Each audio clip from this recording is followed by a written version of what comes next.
40 000 spectateurs répartis sur 5 jours de tournoi, la première édition du Brussels Padel Open, organisée dans la nouvelle salle de la gare maritime de Tour et Taxi, a tenu toutes ses promesses. C'est un très beau cadre dans l'ensemble et le match à un tel niveau, c'est très agréable à voir jouer. Voir jouer des joueuses et des joueurs comme ça, live, c'est extraordinaire en fait. Le Brussels Padel Open constitue la toute première manche belge de l'histoire du circuit mondial de paddle. Pour l'organisateur Vincent Loreissens, son événement est une grande réussite. Le plus beau tournoi indoor du monde, selon ses dires, et il compte bien faire du paddle un sport majeur d'ici quelques années. On a 50 000 joueurs de hockey après 100 ans, on a 200 000 joueurs de tennis après 100 ans, et nous après 3 ans et demi, on a 165 000 joueurs de paddle. Donc dans un an, on aura dépassé le tennis, et l'objectif c'est de rattraper le foot.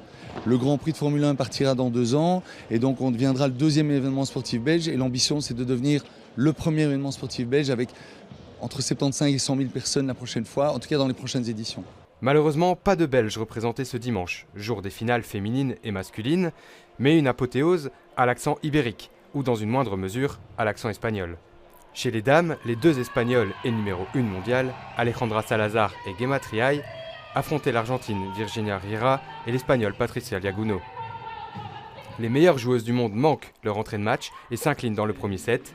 Elles se rattraperont dans le deuxième et ne laisseront aucun espoir à leur adversaire dans le troisième. Résultat 4-6, 6-3, 6-0. On a commencé le match avec plusieurs erreurs. Nous voulions rapidement changer la dynamique et nous avons mieux joué. On voudrait surtout remercier tous ceux qui sont venus et on espère revoir le même public l'année prochaine.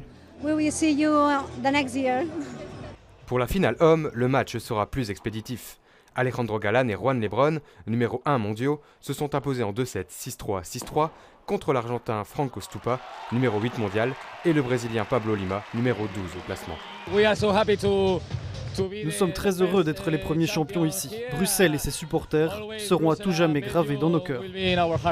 Une chose est sûre, les plus grandes stars du paddle se donnent rendez-vous l'année prochaine pour une édition encore plus grandiose.